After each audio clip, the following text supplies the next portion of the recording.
Okay, let's unpack this. We've got a stack of sources here, articles, reports, research, all focused on a recent, truly devastating event. Yeah. The crash of Air India flight AI-171 near Ahmedabad on June 12, 2025. It's a heavy topic, definitely, but, one that really demands a deep dive like this. These sources give us a critical look at what happened. Right. When a modern aircraft, a Boeing 787-8 Dreamliner, was involved in just a catastrophic accident right after takeoff, too. Absolutely. And it's such a stark reminder, isn't it, about the complexities of air travel, even with all the tech we have today. For sure. So our mission today really is to go through these materials, pull out the key details about this specific crash, understand where it fits sort of in the bigger picture of aviation safety history and the ongoing efforts there. Yeah, context is important. And identify the contributing factors the sources are highlighting and maybe see what the future holds for enhancing safety after something like this. Yeah. It's about, well, getting past the initial shock to understand the mechanics, the human side, the lessons. And the sources really lay out the specifics of the incident in pretty grim detail. They really do. Let's start with the core facts they present. This happened Thursday morning, June 12th, 2025. Okay. It was Air India flight AI-171 heading to London Gatwick, taking off from Sardar Vallabhbhai Patel International Airport in Ahmedabad. And the aircraft, as you said, a Boeing 787-8 Dreamliner. Right. What immediately jumps out from the information is the timing and the location of the crash. It happened so close to the airport, just moments after the plane left the ground. Yeah. And while it was still at a critically low altitude, the reports say below 625 feet. Wow. And that phase, right after takeoff, it's known to be one of the most demanding for the crew, for the aircraft itself. And the impact site. Yeah. It's incredibly specific and just tragic. The sources describe it falling onto a residential building right next to the airport perimeter. Yeah, specifically hitting the dining hall area of a hostel. It was associated with BJ Government Medical College in the Magani Nagar area. Just awful. The immediate aftermath, well, it was horrific. The materials mention a huge explosion, thick black smoke everywhere. Right. The destruction, both to the plane and the building it hit, was instantaneous, severe. And that detail about the fuel. The flight was going all the way to London, so it was fully fueled. Exactly. That factor, the full fuel load, tragically just amplified the explosion and the fire, made everything so much worse. Which leads directly to the profound human toll that's documented in these sources. It's just heartbreaking reading the numbers. It is. On board, 242 people, that's 230 passengers, and a crew of 12 pilots, cabin crew. Initially, the reports about survivors were very bleak. Yeah, very grim early on. But later, the sources do confirm at least one survivor was found from the aircraft itself. A British Indian national, Vishwash Kumar Ramesh. Just a tiny, tiny flicker of hope in all that loss. But the tragedy, it went beyond the plane, didn't it? The sources detail over 50 victims on the ground. On the ground, yes. Primarily students who were in that medical college hostel dining hall at the time. So when you combine the casualties on the ground with those on the plane, you're looking at over 290 deaths from this one event. It really places it among the most severe air disasters in recent memory. And the sources also list the nationalities, showing that international dimension. 169 Indian nationals, 53 British, 7 Portuguese, 1 Canadian. Yeah, it wasn't just a national tragedy for India. It touched people in multiple countries. A global impact. The scene on the ground right after must have been just chaos. Oh, complete panic and disorder in Ahmedabad, you'd have to assume. Yeah. But the response, it seems, was pretty rapid and coordinated. The sources mentioned rescue teams from different branches of the Indian military army, Navy plus the NDRF. The National Disaster Response Force, right? They were quickly on site, dealing with debris, trying to help. And for listeners, the NDRF is India's Specialist Disaster Response Unit. And the local infrastructure took a hit too, obviously. Flights at the Ahmedabad airport were suspended temporarily while emergency operations were going on. And you saw that international acknowledgement too, like condolences from British Prime Minister Keir Starmer, really highlighting the global connections that were broken. Looking at an event like this, well, it inevitably makes you think about the broader context, doesn't it? Aviation safety in general. It does. And the sources do point this out. Despite how catastrophic crashes are when they happen, they are statistically rare. especially compared to other ways of getting around. Which is really a testament to decades of safety improvements, regulations, technology. But that rarity makes each crash incredibly significant for the lessons it holds. No.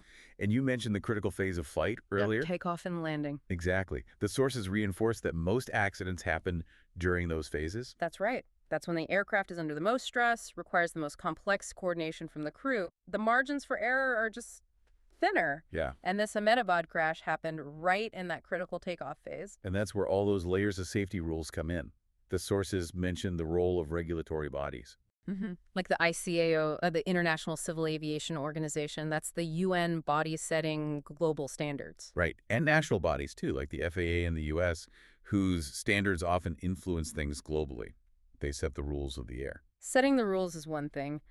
Understanding why things go wrong, despite the rules, that's the challenge for investigators. And the sources break down the main categories they look into.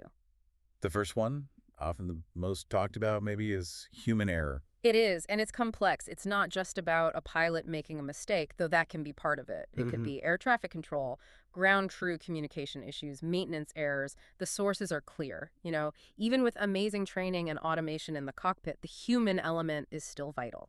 How people perform under pressure, especially in a high-stress moment like an emergency right after takeoff, that can be critical. Yeah, there are the technical faults, equipment failures. Yeah, the machine itself. Could be a design flaw, an engine problem, issues with hydraulics, electrics, controls, even the structure of the airframe. And the sources specifically mention the Boeing 787 Dreamliner here. They do, and that's significant because, as the Aviation Safety Network database mentioned in the sources points out, prior to this crash on June 12th, that specific 787 model had a remarkably clean record. No fatal accidents reported before this one. According to that database, no. So this crash marks a really tragic turning point for the 787's safety history as recorded there. And the third category, the environment. Weather. Absolutely. Things like severe thunderstorms, thick fog, sudden wind shear, even unexpected things like bird strikes. They can all seriously impact flight safety. Even with modern planes built to handle a lot. Yeah, they're robust, but extreme or sudden environmental factors can push systems and the crew right to their limits. So after an incident like this, the investigation becomes everything, doesn't it? The sources really stress this. It's paramount. It's the crucial, often very long process aimed at understanding exactly what happened, the whole chain of events. A thorough, immediate investigation is really the only way to learn properly and prevent it from happening again. And they rely on very specific data to do that. The sources mention the black boxes. Right? Exactly. The detailed analysis of the flight recorders. There's the cockpit voice recorder CVR, which captures sounds and conversations in the cockpit. And the flight data recorder, the FDR. Right, which logs hundreds of parameters about how the plane was performing. Speed, altitude, engine settings, control inputs, masses of data. They're like the unbiased witnesses? Pretty much. Investigators also dig really deep into maintenance records. When was the last check? What was done? They look at pilot logs, training records, the precise weather data at the exact time. Every little piece matters. And the goal, as the materials explain, is to piece it all together. Was it technical? Was it human action or inaction? Environmental? Or, as is often the case, usually a complex mix, a combination of factors lining up in the worst possible way. pinpointing those exact details is just essential for making targeted safety improvements. And the sources seem to suggest, based on historical data, that some areas are consistently key. Things like really strong human training, rigorous aircraft maintenance routines, and robust quality control and manufacturing and operations. Those seem to be the pillars. And the sources also push us to compare this crash to others. Yeah. To put it in perspective. Yes, comparison is vital. It helps understand the scale, maybe identify patterns. As we said, this crash is significant for the Boeing 787 type. Right, the first fatal one, according to that database. Mm-hmm. And the sources also compare the death toll here, over 290, to other major air accidents from past years. And that comparison just drives home the scale of this tragedy, doesn't it? It really does. It puts it among the worst single aircraft accidents in recent aviation history. A terrible toll. And there was also the idea comparing this specific takeoff incident to other accidents that happened during takeoff. Yeah. What's the value in that kind of specific comparison? Oh, that's crucial. Takeoff accidents often share certain characteristics, high speed, low altitude, engines at high power, a lot going on. Right. By looking closely at previous takeoff incidents, investigators can spot recurring issues. Maybe it's related to procedures or specific system failures that show up in that phase, or how crews perform under the unique stresses of getting airborne. So it helps refine training and maybe even aircraft design based on those real-world failures. Exactly. Learning from past takeoff events is critical for preventing future ones. So looking ahead then, what do the sources suggest are the key areas for boosting flight safety based on lessons from events like this?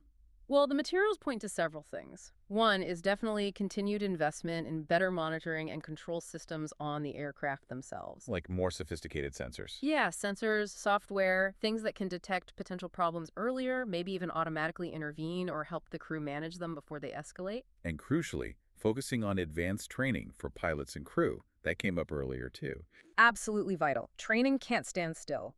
It needs to evolve to prepare crews for these increasingly complex aircraft and scenarios, handling automation when it misbehaves, making fast, good decisions under intense pressure. Honing those human skills that work alongside the tech. Precisely. And then there's strict, regular maintenance. That's a cornerstone mentioned again.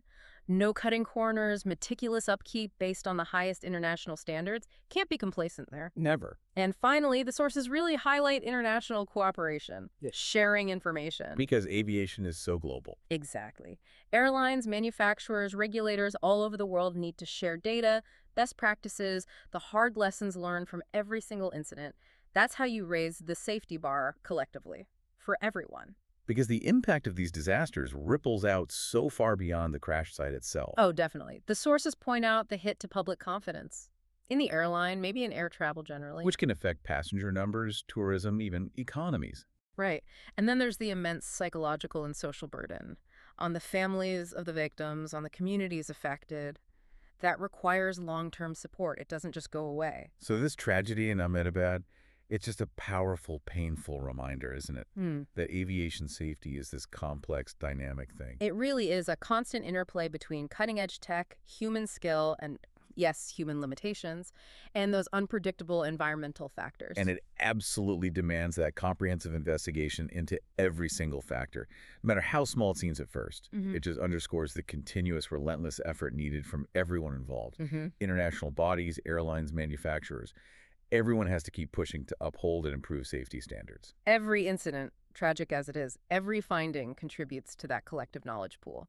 The goal is always to make flying safer tomorrow than it was yesterday. So as we wrap up this deep dive, maybe at a final thought, drawing from these materials we've looked at, with planes getting ever more automated, more complex technologically, what becomes the most critical role for human judgment, for human vigilance in stopping future tragedies? That's the question, isn't it? And how do we make absolutely sure that the difficult, painful lessons learned from events like the crash of Air India 171 aren't just written down in reports, but are actively, effectively translated into real safety improvements that protect every single person who flies in the future? That's the ongoing challenge, really, for the entire global aviation community.